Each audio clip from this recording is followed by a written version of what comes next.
და მივესალმო და სოლიდარობა გამოვხადო ამ ქვეყანაში ყველა სინდისის პატიმარს ინო დათაშვილი ბოლოს შეემატამათ რიცხვს პოლიტიკოსებს ნიკა გვარამიას, ნიკა მელიას, ურაგირში ჯაფარიძეს, რეზო კიკნაძეს, ახალგაზრდა ბიჭებს, რა თქმა უნდა, ჩემს თანამებრძოლებს, ვასო კაძელაშვილს, ვეფხო კასრაძეს და ძალიან დიდი შანსია მომდევნო კვირაში ვიხილოთ კიდევ უფრო დიდი სია სინდისის პატიმრებისა, პოლიტპატიმრებისა ამ ქვეყანაში და შეიძლება ყველა ლიდერი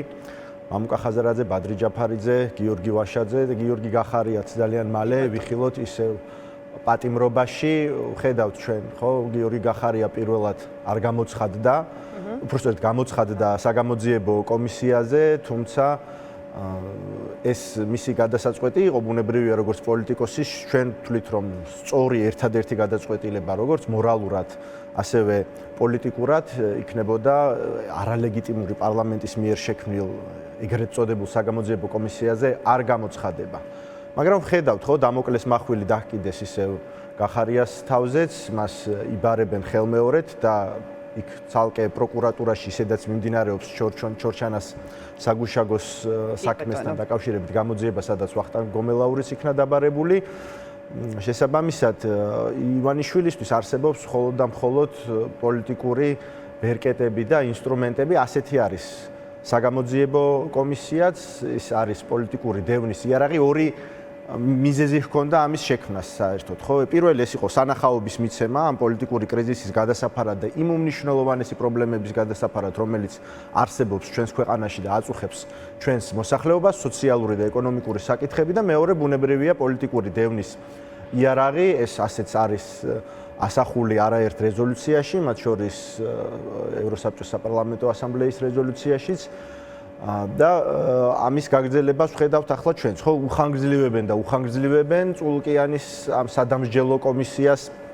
უფლებამოსილების ვადას, შინაარსსაც და რა თქმა უნდა არ გვაქვს ჩვენ არაფრის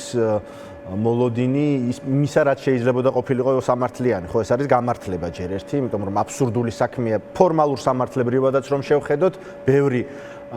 ეს გარდა იმისა, რომ არალეგიტიმური არის, ბევრი სხვა მიზეზიც აქვს, ხო, იქ იცით თქვენ და საზოგადოებამ იცის, რომ იქ კომისია არასწორად არის, თუნდაც იმ წესებით შექმნილი, იქ პარიტეტი არ არის დაცული, ოპოზიციის კვოტა საერთოდ არ არის დაცული და თავისი დებულება, რომელიც თვითონვე მიიღეს, ისიც კი არ დაიცვეს. დაბარების წესი როგორ ხდება აქ გახარიას შემთხვევაში საერთოდ საუბარი არის იმაზე, რომ დისტანციური მოსმენა, რომელიც ასევე თურმე გათვალისწინებული ყოფილა, ისიც არ დაიცვეს.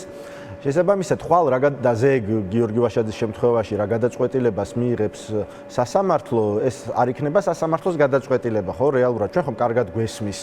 სასამართლოში არ მიიღება ასეთი გადაწყვეტილებები. ერთადერთი ადამიანი, ვინც წყვეტს ასეთი ტიპის საქმეებს, არის ბიძინა ივანიშვილი, არც ყობახიძე, არც წულკიანი, არც ვინმე სხვა. და ბუნებრივია, იქნება ეს ჯარიმა თუ იქნება საპატიმრო სასჯელი, უფრო მეტად შეიძლება ჩვენ პატიმრობას მოველოდეთ, მით უმეტეს გიორგი მამუკა ხაზარაძის შემთხვევაში ჩვენ ვნახეთ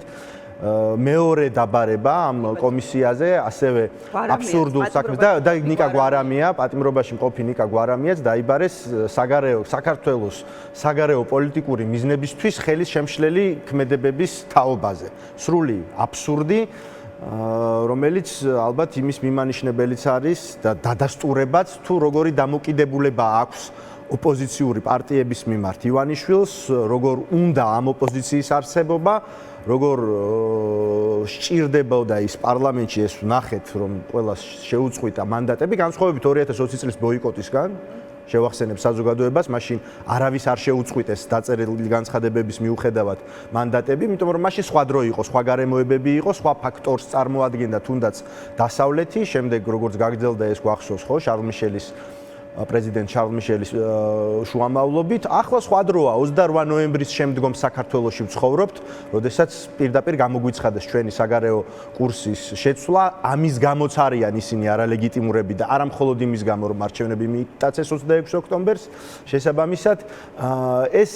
მათთვის არ წარმოადგენს უკვე არანაირ ბარიერს, აღარავის უწევენ ანგარიშს, მათ ესმის სხვა ენა. გეოპოლიტიკური მდგომარეობის გათვალისწინებით ჩვენი ბრძოლის შედეგად მე დარწმუნებული ვარ, რომ ისინი ამ პასუხებს გაიგონებენ ძალიან მკაცრად და ივანიშვილს ბოლოს მაინც მოუწევს უკან დახევა, თუმცა მანამდე ოპოზიციონერი ლიდერები თუ მოხვდებიან პატიმრობაში, ერთი რამ შემიძლია დანამდვილებით გითხრათ, რომ არანაირ ზეგავლენას არ მოახდენს ეს ჩვენს ბრძოლაზე, არც საბრძოლო სულისკვეთებაზე, უკან დახევას არავინ აპირებს. პირიქით, ეს იქნება ალბათ უფრო გაინტენსიურების